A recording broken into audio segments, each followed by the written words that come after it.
নমস্কার, সকলকে প্রভু যীশু খ্রিস্টের নামেতে স্বাগত। আশা করি আপনারা সকলে ভালো আছেন এবং সুস্থ আছেন। আজকে ঈশ্বরের বাক্য নিয়ে আমি এসেছি। আজকে যে বিষয়ে আমরা আলোচনা করব সেটি হচ্ছে প্রভু যীশু খ্রিস্টের শিক্ষা, ঈশ্বরের রাজ্যের বিষয়। প্রভু যীশু খ্রিস্ট তিনি ঈশ্বরের রাজ্যের বিষয় কি শিখিয়েছিলেন, এবং আগের সপ্তাহে আমরা দেখেছিলাম যে ঈশ্বরের রাজ্যে প্রবেশ করতে গেলে কি করতে হবে এবং ঈশ্বরের রাজ্যের বিষয়টা কি, কেমন ঈশ্বরের রাজ্য। আমরা আগের সপ্তাহে দেখেছিলাম যে ঈশ্বরের রাজ্য আত্মিক রাজ্য, যা চোখে দেখা যায় না, কিন্তু যে স্বর্গ রাজ্য সেটিকে চোখে দেখা যাবে ভবিষ্যতে, যখন প্রভু যীশু খ্রিস্ট এই পৃথিবীতে আসবেন এবং তার রাজ্য স্থাপন করবেন।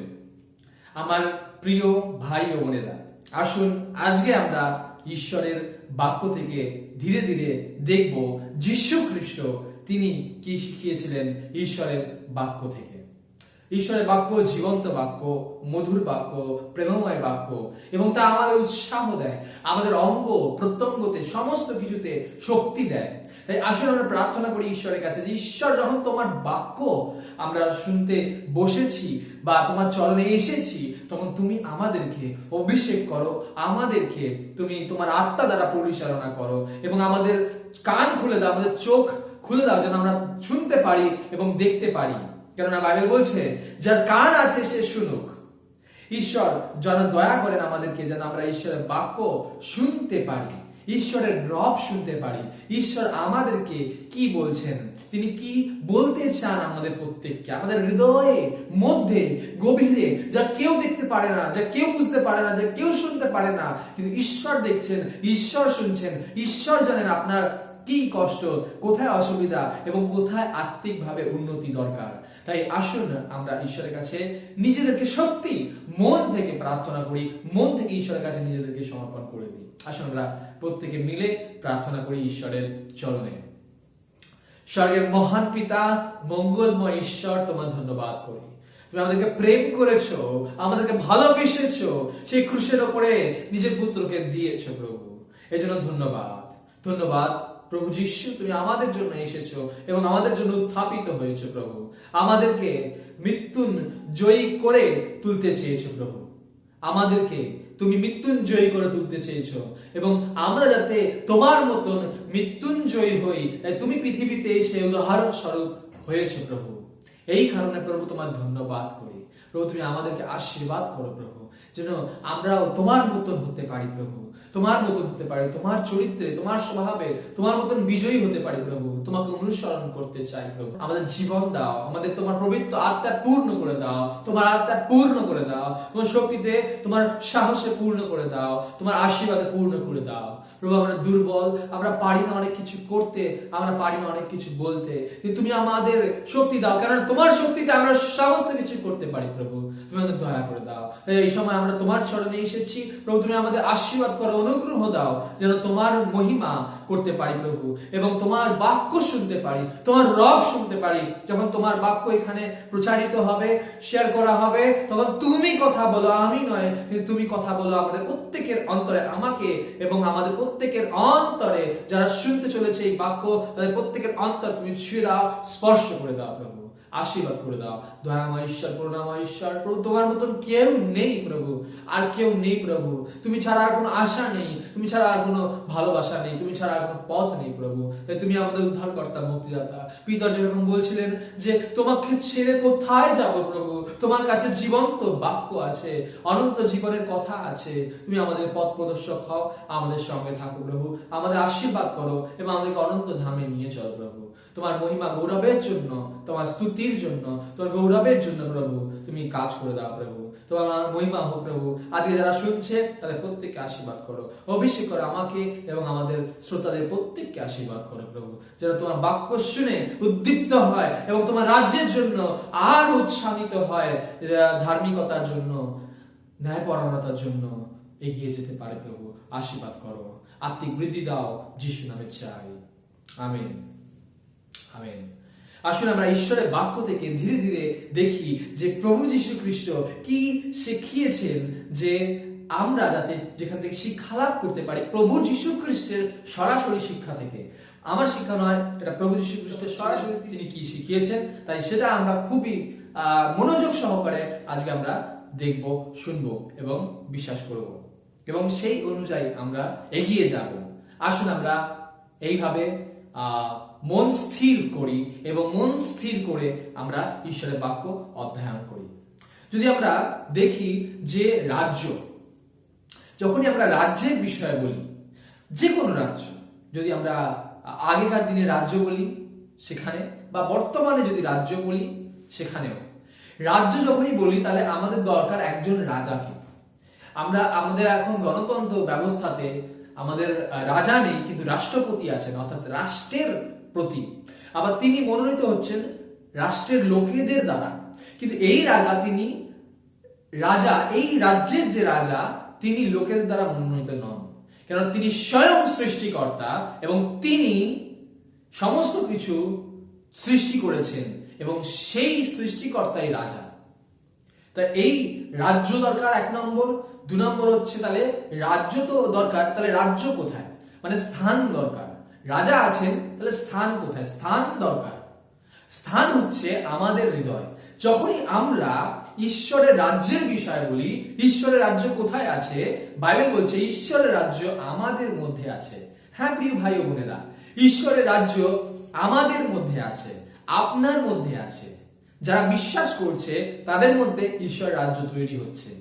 হ্যাঁ প্রিয় ভাই ও বোনেরা, ঈশ্বরের রাজ্যের জন্য রাজা দরকার, স্থান দরকার, যা কিনা আমাদের হৃদয়। এবং তৃতীয় বিষয়টি হচ্ছে যে সেই রাজ্য পরিচালনার জন্য নিয়ম দরকার। রাজ্য পরিচালনার জন্য নিয়ম দরকার। হ্যাঁ, রাজ্য পরিচালনার জন্য নিয়মগুলো আজকে আমরা দেখব, যে যিশু কি শিখিয়েছেন, সেই নিয়মগুলো কি। রাজ্য থাকতে গেলে কি করতে হবে, রাজ্যের জন্য কি বিষয় গুরুত্বপূর্ণ, সেগুলো আমরা ধীরে ধীরে দেখব। এবং 4 নম্বর বিষয় হচ্ছে লোক দরকার। কাদের উপর শাসন করবে? লোকেদের উপরে। লোকেদের উপরে অবশ্যই লোক দরকার। সেখানে রাজ্য বা রাজা, রাজ্য, স্থান, নিয়ম এবং হচ্ছে লোক দরকার। তাই রাজা আছেন যীশু খ্রিস্ট, স্থান আছে আমাদের মন, এবং নিয়ম আছে যেটা যিশু শেখাচ্ছেন আমাদেরকে, এবং লোক যারা আমরা সেটা পালন করছি। আমেন। ঈশ্বরের রাজ্যের এই 4টি বিষয় থাকছে। সেই নিয়মগুলো আমরা দেখছি যে যিশু খ্রিস্ট কি শেখাচ্ছেন, যে রাজ্যে থাকতে গেলে কি করতে হবে। আগের সপ্তাহে আমরা দেখেছি যে রাজ্যের ঢোকার নিয়ম কি, প্রবেশ করার নিয়ম কি, নতুন জন্ম না হলে ঈশ্বর রাজ্যে প্রবেশ করতে পারবো না, সেই বিষয়ে আগের সপ্তাহে বলেছি। এবং আজকে আমরা দেখছি নিয়মগুলো কি কি। লুক লিখিত সুসমাচার 4 অধ্যায় 43 অর্থাৎ 43। লুক 4 অধ্যায় 43।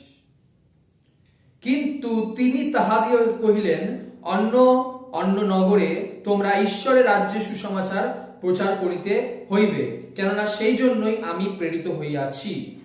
অন্য অন্য নগরেও আমাকে ঈশ্বরের রাজ্যে সুসমাচার প্রচার করিতে হইবে, কেননা সেই জন্যই আমি প্রেরিত হইয়াছি। এই কথাটি যিশু সরাসরি বলছেন। যদি আমরা ইংরেজিতে পড়ি সেখানে বলছে, সেখানেও যদি আমরা দেখি সেখানে বলা হচ্ছে যে এটার জন্যই আমি এসেছি, এটাই আমার সব থেকে গুরুত্বপূর্ণ কাজ। ঈশ্বরের রাজ্যের বিষয়ে আমাকে প্রচার করতে হবে, আমাকে বলতে হবে। যদি আমরা প্রভু যীশু খ্রিস্টের কাজ দেখি তবে তিনি ঈশ্বরের রাজ্যের বিষয় প্রচার করছেন।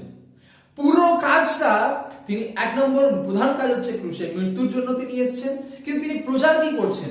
ঈশ্বরের রাজ্যের বিষয়, ঈশ্বরের রাজ্যের বিষয়, এবং তার সাথে সাথে ঈশ্বরের রাজ্যের কাজগুলো দেখাচ্ছেন, ঈশ্বরের রাজ্যের চিহ্নগুলো দেখাচ্ছেন, অলৌকিক চিহ্ন, অলৌকিক কাজ।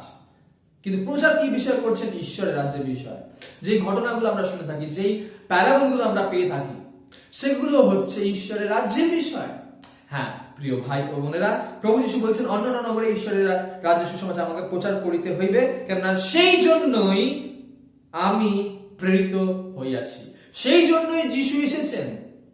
এসেনশিয়াল বিষয় এটি, খুবই এসেনশিয়াল বিষয়। প্রভু যীশু এটি বলছেন যে এই জন্যই আমি এসেছি, ঈশ্বরের রাজ্যের বিষয়। হ্যাঁ প্রিয় ভাই ও বোনেরা, আপনার চার্চে কি ঈশ্বরের রাজ্যের বিষয় প্রচার করা হয়? ঈশ্বরের রাজ্যের বিষয় কি শেখানো হয়? আপনি কি শিখিয়ে থাকেন? যদি না শিখিয়ে থাকেন তাহলে হয়তো আমরা শিখাচ্ছি, আমরা হয়তো বলছি না সেভাবে ঈশ্বর রাজ্যের বিষয়ে প্রচার করছি, কিন্তু বলতে হবে, এই ঈশ্বরের রাজ্যের বিষয়ে বলতে হবে। আমেন।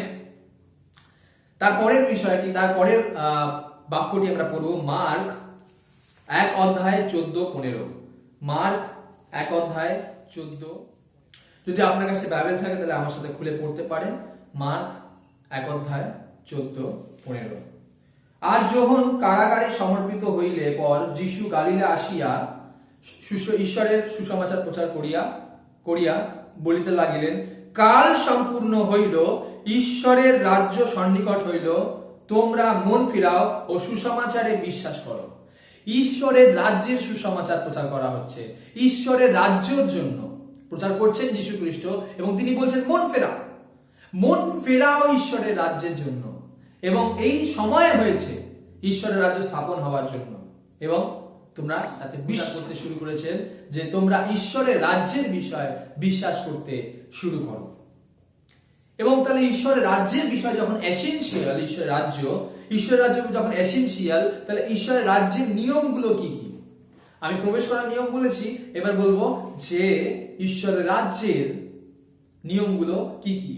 মথি লিখিত সুসমাচার 6 অধ্যায়, মথি লিখিত সুসমাচার 6 অধ্যায় 33 পদ ও 34 পদ। কিন্তু তোমরা প্রথমে তাহার রাজ্য ও তাহার ধার্মিকতার বিষয়ে চেষ্টা করো, তাহা হইলে তিনি সকল দ্রব্য তোমাদিগকে দেওয়া হইবে। অতএব কিন্তু তোমরা প্রথমে ঈশ্বরের রাজ্য ও তাহার ধার্মিকতার বিষয়ে চেষ্টা করো, তাহা হইলে ওই সকল দ্রব্য তোমাদিগকে দেওয়া হইবে। অতএব কল্যের নিমিত্তে ভাবিত হইও না, কেননা কল্য আপনার বিষয়ে আপনি ভাবিত হইবেন। দিনের কষ্ট দিনের জন্য যথেষ্ট। হালেলুয়া। ঈশ্বরের বাক্য, প্রভু যিশুর বাক্য। প্রভু যিশু কি বলছেন, কি শেখাচ্ছেন ঈশ্বর রাজ্যের বিষয়? কিন্তু তোমরা প্রথমে তাহার রাজ্য ও ধার্মিকতা, ঈশ্বরের রাজ্যের বিষয় আমাদের প্রথমে ভাবতে বলছে। আমরা অনেক সময় এই বিষয়টিকে নিয়ে দেখেছি এবং অনেক সময় প্রশ্নও শুনেছি। অনেকে প্রশ্ন করে থাকেন যে যদি আমি ঈশ্বরের রাজ্যের বিষয়ে ভাবতে থাকি তাহলে আমার অন্য কাজগুলো কে করবে? আমি খাবো না, আমি পড়বো না, আমি অন্য কাজ করব না, আমাকে তো অন্য কাজগুলো করতে হবে। কিন্তু আমরা এই বিষয়টাকে বুঝতে পারি না। অনেকে এই বিষয় জায়গাটাকে ভালো করে বুঝতে চাই আমরা, কিন্তু বুঝতে পারি না কোনো কারণে। এখানে বলেছে ভাবার বিষয়, বলেছে কাজের বিষয়, বলেছে কি ক্রিয়াপদের বিষয় বলেছে, এখানে ভাবার বিষয় বলেছে। যখন আমাদের ভাবাটা নিয়ন্ত্রিত হয়ে যাবে তখন আমাদের কাজটাও নিয়ন্ত্রিত হয়ে যাবে। এখানে বলছে না যে সারা দিন রাত তুমি সুসমাচার প্রচার করো, সারা দিন রাত তুমি চার্চে বসে পরিষ্কার করো, সারা দিন রাত তুমি এই কাজ করো, এই কাজ করো। অবশ্যই ঈশ্বরের রাজ্যের কাজ করার জন্য যাদেরকে ঈশ্বরের রাজ্যের কাজের জন্য মনোনীত করা হয়েছে বা যারা চাইছে ঈশ্বর রাজ্যে কাজ করতে, তারা কাজ করবে। কিন্তু আমরা যারা সাধারণ লোক আছে, যারা অফিসে কাজ করছে, তারা কি ঈশ্বর রাজ্যে কাজ করছে না? অবশ্যই তারা ঈশ্বর রাজ্যে কাজ করছে। কেন? তারা বিশ্বাস করেছে এবং তারা যেই কাজ করছে সেই কাজের মাধ্যমে ঈশ্বরের গৌরব করছে। তাহলে তারা ঈশ্বর রাজ্যেরও কাজ করছে, দুজনেই কাজ করছে। কিন্তু অনেক কিছু লোক আছে যারা বিশেষভাবে মনোনীত, বিশেষ এই কাজটার জন্য মনোনীত। কেউ এই কাজটার জন্য মনোনীত, কেউ এই কাজটার জন্য মনোনীত যে ঈশ্বর রাজ্যে এই কাজ করবে। কেউ ঈশ্বর রাজ্যে এই কাজ করবে, অফিসে কাজ করবে, বা জগতের যে অফিস আছে সেই অফিসে কাজ করবে। কেউ ঈশ্বরের রাজ্যে কাজ করবে সুসমাচার প্রচারে বা ভাববাণী বা প্রার্থনার জন্য কাজ করতে পারে। কিন্তু আমাদের এই বাক্যটাতে কেউ গুলিয়ে যায়। এই জায়গাটাতে কিভাবে গুলিয়ে যায়? কেউ বলছে তাহলে আমি যদি অফিসে কাজ করি, মনে করছে আমি যদি অফিসে কাজ করি তাহলে আমি কি ঈশ্বরের রাজ্যে কাজ করছি না? একদমই না। আপনি ঈশ্বর রাজ্যেই কাজ করছেন। আপনি ঈশ্বর রাজ্যে যেহেতু বিশ্বাস করেছেন এবং প্রবেশ করেছেন, আপনি যেভাবে কাজ করছেন সেটা ঈশ্বরের রাজ্যের জন্য, গৌরবের জন্য করছেন। ঈশ্বরের রাজ্যেই কাজ করছেন, ঈশ্বরের গৌরবের জন্য কাজ করছেন। কিন্তু এখানে কি বলছে সেটা আমাদের ভালো করে বুঝতে হবে। এখানে এটা বলছে না যে আপনি ওই কাজটা বন্ধ করে দেবেন। এখানে এটা বলছে যে আমরা আমাদের প্রয়োজনীয় জিনিসগুলোর জন্য আমরা প্রচন্ড চিন্তা করি। আমাদের দৈনিক যে প্রয়োজনীয় খাদ্য খাবার আছে বা প্রয়োজন আছে, আমাদের জামা কাপড়, আমাদের ঘড়ি, আমার মুখে যে পড়ছে লাইট, আমাদের চুলের জন্য শ্যাম্পু, আমাদের মুখে ফেস ওয়াশ, এই সমস্ত কিছু আমরা ব্যবহার করে থাকি এবং এইগুলোর জন্য আমরা কিন্তু প্রচন্ড চিন্তিত হয়ে থাকি। বা প্রথমে আমরা এই বিষয়গুলো ভাবি। ঘুম থেকে উঠেই অনেকে ভাবে আজকে বস এই কাজটা দিয়েছে, এটা শেষ করতে হবে অফিসে গিয়ে, আজকে আমি এই বাজারটা করব, আজকে চিংড়ি মাছের মালাইকারি বানাবো, বা আজকে লাউ চিংড়ি বানাবো বা পোস্ত বানাবো, বা কেউ হয়তো ভাবেন রুই মাছের পাতুরি বানাবো, বা ইলিশ মাছের পাতুরি বানাবো, বা ইলিশ মাছের ভাপা বানাবো। এই বর্ষাকাল অনেকে এইসব ভাবতে ভাবতে ভাবতে ভাবতে ঘুম থেকে উঠে বা ঘুমোতে যাওয়ার আগে কালকে ওটা বানাবো, বা কালকে এই ড্রেসটা পরবো, কালকে ওই জায়গায় যেতে হবে। এই জিনিসগুলো নিয়ে আমরা প্রচন্ড ভাবি। প্রচন্ড মানে প্রচন্ড পরিমাণে ভাবি, প্রচন্ড পরিমাণে। সেই বিষয়ে ঈশ্বরের বাক্য কি বলছে? আমরা যখন ঈশ্বরের রাজ্যের মধ্যে আছি, তাহলে ঈশ্বরের রাজ্যের প্রিন্সিপাল হলো এই বিষয়ে আমরা প্রথমে ভাববো না। ভালো করে বুঝবেন, প্রথমে এই বিষয়গুলো আমরা ভাববো না। 1 নম্বর বিষয়, প্রথমে আমরা এই বিষয়গুলো একদমই ভাববো না। এই বিষয়গুলো ভাববার জন্য ঈশ্বর আছেন, যে কিভাবে সমস্ত কিছু হবে, কিভাবে আমার খাবার জোগাড় হবে, কিভাবে সমস্ত কিছু হবে। যোগানের বিষয়টা ঈশ্বর করবেন, ঈশ্বর করে দেবেন। আমরা প্রার্থনা করব, ঈশ্বর করবেন, কিন্তু যে কাজের বিষয়টা ওটাও আমাদের করতে হবে। কিন্তু প্রথমেই আমরা কাজ বা ভাবনা চিন্তা এগুলো করব না। প্রথমে আমরা প্রার্থনা করব। আমেন। প্রথমে আমরা প্রার্থনা করব, ঈশ্বরের উপর নির্ভর করব, এবং আমরা অন্যান্য কাজগুলো করব। কিন্তু প্রথমে, একদম প্রথমে প্রার্থনা করব বা ঈশ্বরকে বলবো, ঈশ্বর আমাকে বলে দাও আমি কিভাবে এই বিষয়টি করব, বা এই বিষয়টি আমি কিভাবে দেখব। ঈশ্বর তুমি আমাকে দেখিয়ে দাও, বুঝিয়ে দাও, আমাকে জুগিয়ে দাও, আমাকে সাহায্য করো। এই বিষয় ঈশ্বরের উপর নির্ভর করে আমি চলবো। এটি হচ্ছে প্রথম বিষয়। যে আমরা অনেক সময় কি করি, আমরা চিন্তা করি, সেটা ঠিক কথা, আমাদের চিন্তা করতে হবে, কিন্তু আমরা অতিরিক্ত চিন্তা করি বা দুশ্চিন্তা করি, অনেক অনেক দুশ্চিন্তা করি। তাই আমাদেরকে ঈশ্বরের ওপর ফেলে দিতে হবে, ঈশ্বরের ওপর ছেড়ে দিতে হবে, ঈশ্বরকে দিয়ে দিতে হবে। দুশ্চিন্তা করতে করতে আমাদের কি হয়, আমাদের কারোর সুগার চলে আসে, কারোর এত সুগার হয়ে যায় যে হাই হয়ে যায়, কারো ব্লাড প্রেশার হাই হয়ে যায়। এইরকম বিভিন্ন ধরনের রোগ দেখা দেয়। এবং আমরা জানি যে ডাক্তাররা বলে থাকেন যে যত আমরা এই ধরনের চিন্তা করব, তত আমাদের শরীরকে আরো ক্ষতি করবে। যেমন আমরা উত্তেজিত হয়ে গেলাম কোনো কারণে, তখন আমার রক্ত মাথায় উঠে যায়, হাই প্রেশার হয়ে যায় কখনো কখনো। তো এরকম বিভিন্ন বিষয়গুলো হয়। তাই আমরা কি করব, যদি আমরা জগতের বিভিন্ন বিষয়গুলো আছে সেগুলো ছেড়ে দেবো, ঈশ্বরের উপরে ছেড়ে দেবো। জগতের বিভিন্ন বিষয় আছে, ঈশ্বর এটা বুঝে নেবেন, ঈশ্বর এটা করে নেবেন। 1 নম্বর যোগানের জন্য আমরা ঈশ্বরে নির্ভর করব, যে কি খাবো কি করবো সেগুলোর জন্য ঈশ্বরে নির্ভর করব। চিন্তার জন্য ঈশ্বর আমাকে আইডিয়া দাও, ঈশ্বর আমাকে বুদ্ধি দাও। এবং 3 নম্বর হচ্ছে দুশ্চিন্তার জন্য ঈশ্বরের উপর নির্ভর করবো, যে ঈশ্বর এই দুশ্চিন্তাগুলো সরিয়ে দাও। তাহলে আমরা কি বিষয় চিন্তা করব? প্রিয় ভাই ও বোনেরা, আমরা যে বিষয় চিন্তা করব সেটি হচ্ছে ঈশ্বরের বিষয়। সবার প্রথমে ঈশ্বরের বিষয়। এই বিষয়গুলো অনেক পরে আসছে। এই বিষয়গুলো পরে আসছে, কিন্তু এগুলো আসছে না সেটা বলছে না। ঈশ্বর বলছেন না যে আসছে না, এই বিষয়ে ভাবিত হয়েও না, কিন্তু প্রথমে ঈশ্বরের রাজ্যের বিষয় চিন্তা করো। তাই আমরা একদম প্রথমে ঈশ্বরের বিষয় চিন্তা করব। ঈশ্বরের বিষয় কি চিন্তা করব? ঈশ্বরের রাজ্য বিষয় চিন্তা করব, ঈশ্বরের ধার্মিকতার বিষয় চিন্তা করব। জিরমীয় পুস্তক বলছে 29 অধ্যায় 12 পদ এবং 13 পদে, আর তোমরা আমাকে আহ্বান করিবে এবং গিয়া আমার কাছে প্রার্থনা করিবে, আর আমি তোমাদের কথায় কর্ণপাত করিব। আমরা যে প্রার্থনা করব সেটা ঈশ্বর শুনবেন এবং উত্তর দেবেন। আমেন। ঈশ্বর সেটা শুনবেন। আপনি যে প্রার্থনা করেছেন সেটা অবশ্যই ঈশ্বর শুনেছেন এবং উত্তর দেবেন। এখন দিচ্ছেন, 2 মিনিট পরে দেবেন বা 2 বছর পরে দিতে পারেন, কিন্তু তিনি উত্তর দেবেন। তিনি শুনে নিয়েছেন আপনার প্রার্থনা, আপনি যা প্রার্থনা করেছেন। হ্যাঁ প্রিয় ভাই ও বোনেরা, কিন্তু আর তোমরা আমার অন্বেষণ করিয়া আমাকে পাইবে, কারণ তোমরা সর্বান্তঃকরণে আমার অন্বেষণ করিবে। আমেন।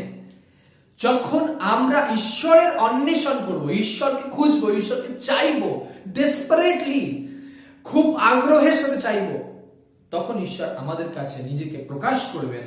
তিনি বলছেন, যখন তোমরা আমাকে অন্বেষণ করিয়া আমাকে পাইবে, তোমরা অন্বেষণ করে, তোমাকে খুঁজলে, আমাকে চাইলে ঈশ্বরকে পাওয়া যাবে, ঈশ্বরকে পাওয়া যাবে।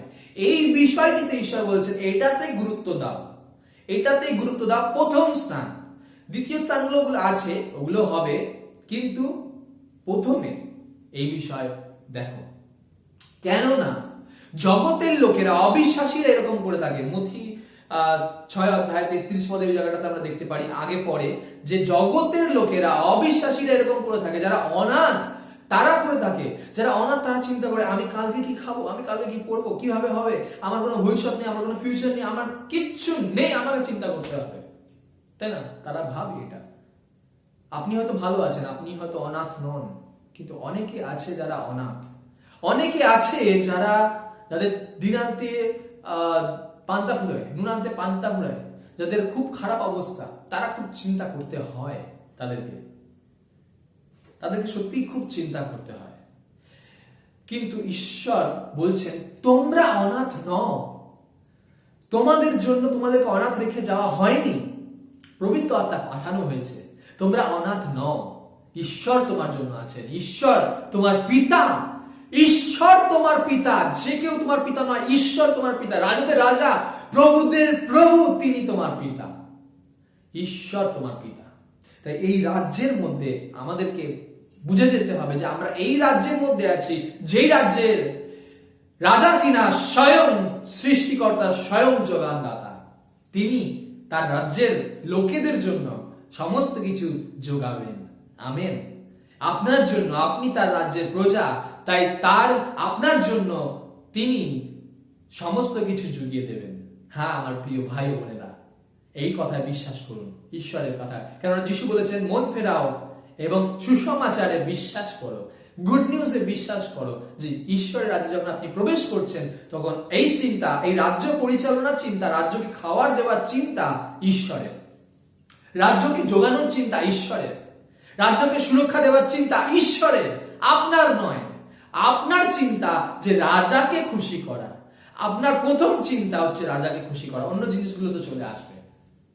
যারা অনাথ তারা এই বিষয় চিন্তা করে, যাদের কোনো আশা নেই তারা এই বিষয় চিন্তা করে।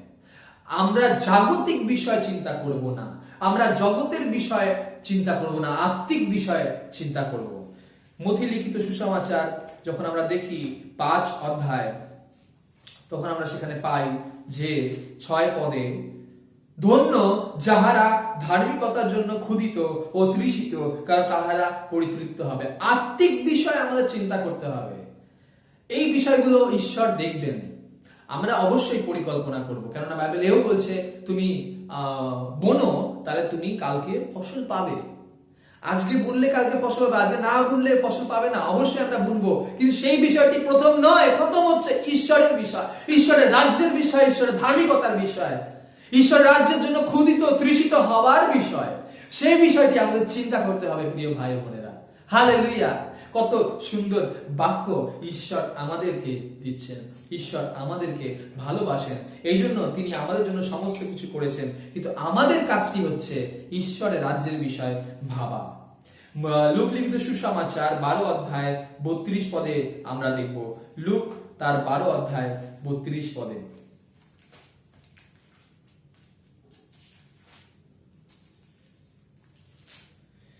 হে ক্ষুদ্র মেষপাল, ভয় করিও না, কেননা তোমাদিগকে সেই রাজ্য দিতে তোমাদের পিতা হিত সংকল্প করিয়াছেন।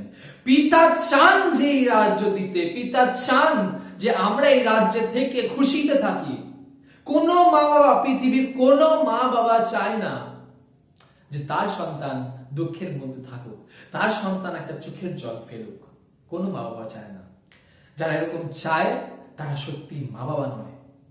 যারা এরকম চিন্তা করে, যারা হত্যা করে দেয় নিজের শিশুদেরকে ভ্রূণে, বা নিজেদের শিশুদেরকে হত্যা করে দেয় কোনো ডাস্টবিনে, তারা মা বাবা নয়, সত্যি মা বাবা নয়। কিন্তু সত্যি করে মা বাবারা কোনোদিন চায় না তার সন্তানের চোখের জল ফেলুক। ঈশ্বরও তার থেকে কত মহান।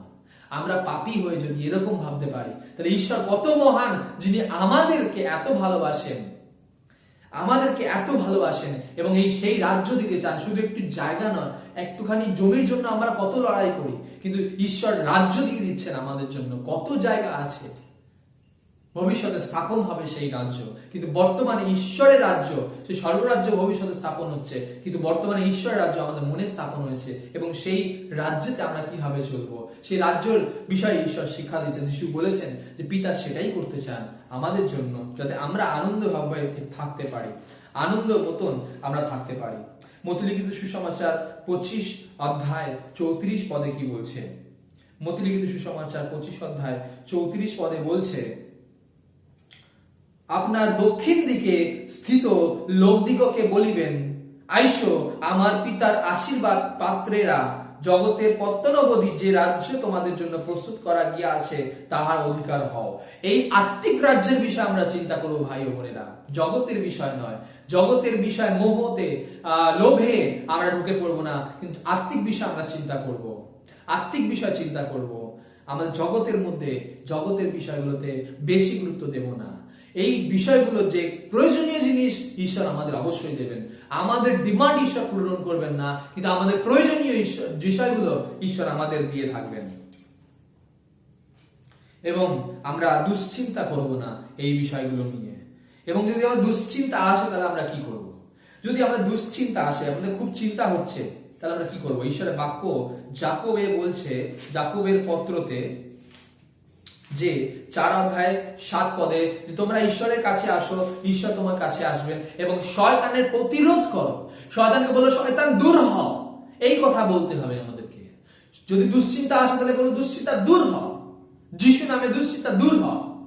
আমার দুশ্চিন্তা আসে, এই নয় যে আসে না, আমারও আসে, কিন্তু দুশ্চিন্তাকে বলতে দুশ্চিন্তা দূর হও, যিশুর নামে দুশ্চিন্তা দূর হও, এবং দুশ্চিন্তা পালিয়ে যাবে। এবং পিতরের পত্রতে বলছে, প্রথম পিতরের পত্র 5 অধ্যায় 7 পদে বলছে যে তোমাদের সমস্ত ভাবনার ভার তাহার উপরে ফেলিয়ে দাও, কেননা তিনি তোমাদের জন্য চিন্তা করেন। হ্যাঁ প্রিয় ভাই ও বোনেরা, যিশু তোমার জন্য চিন্তা করেন, যিশু আপনার জন্য চিন্তা করেন। গীত সংহিতা 37:25 বলছে, গীত সংহিতা 37:25 কি বলছে আমরা দেখব। আমি যুবক ছিলাম, এখন বৃদ্ধ হইয়াছি, কিন্তু ধার্মিককে পরিত্যক্ত দেখি নাই, তাহার বংশের খাদ্য ভিক্ষা করিতে দেখি নাই। যে সত্যি করে ঈশ্বর রাজ্যের লোক, সে ভিক্ষা করে না, সে তাকে ভিখারি করে না ঈশ্বর, কারণ ঈশ্বর তাকে রক্ষা করে, ঈশ্বর তাকে যোগান দেয়, ঈশ্বর তাকে আশীর্বাদ করে। আমেন। ঈশ্বর তাকে আশীর্বাদ করে।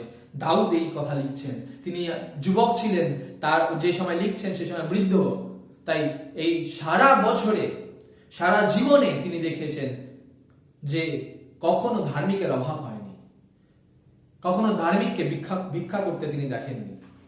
ঈশ্বর সবসময় জুগিয়েছেন।